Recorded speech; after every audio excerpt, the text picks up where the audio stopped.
The story of our non-traditional Christmas tree, why and how we did it. Hi, my name's Meleah, and I'm a furniture artist. So backstory, we always got a live tree, but then we went to the shelter and we found this puppy, and she was so cute and she liked to eat everything, so yeah. After what must have been hours, I found this Christmas tree flocked with pine cones and berries. It looked really pretty, so I ordered it. Side note, I said I would never have a fake tree. But it arrived and we put it together and it looked really pretty. My son and I stayed up all night. Good job, baby. Putting on the lights so that I could start decorating it the next day. I've got all these containers that I've started emptying out, and it's just a mess. But I did see that I have like an old wreath I don't like, but I did like some of these pieces. They were the right colors, this like rose gold little spriggy thing.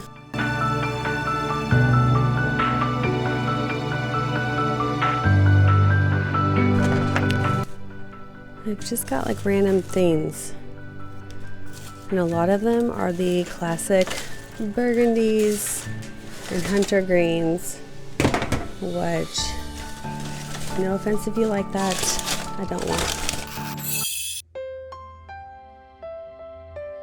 I'm going to transform these basic ornaments and add some little embellishments that I have left over, and I'm going to make these cool again.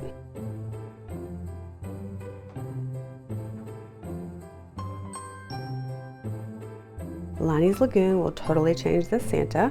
And then all these bright, brilliant colors, add a little bit of ribbon.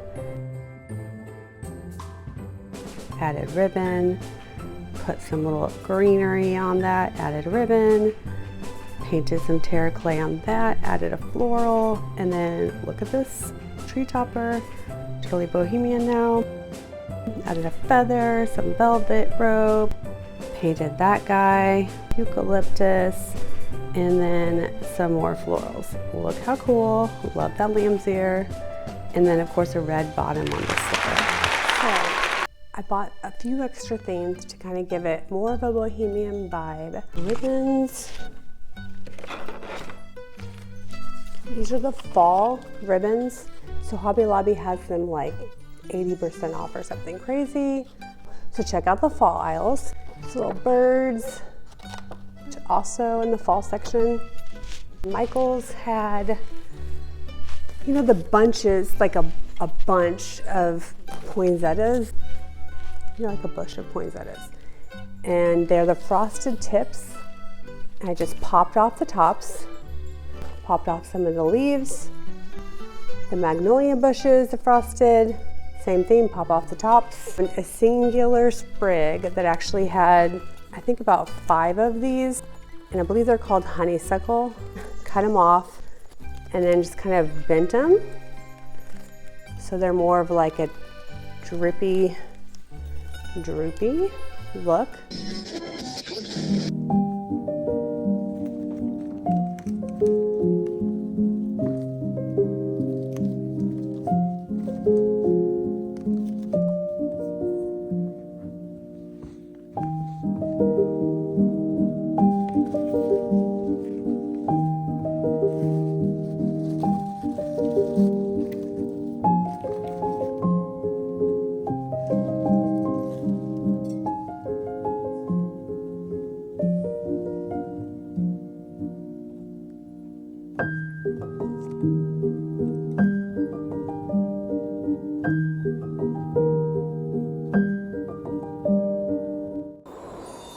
You can grab this pom-pom garland at Hobby Lobby. And then I found this beautiful banner at a cute little store in downtown Parkville. I hope this inspires you to try something unique in your own. This to us is very magical. I hope you enjoyed.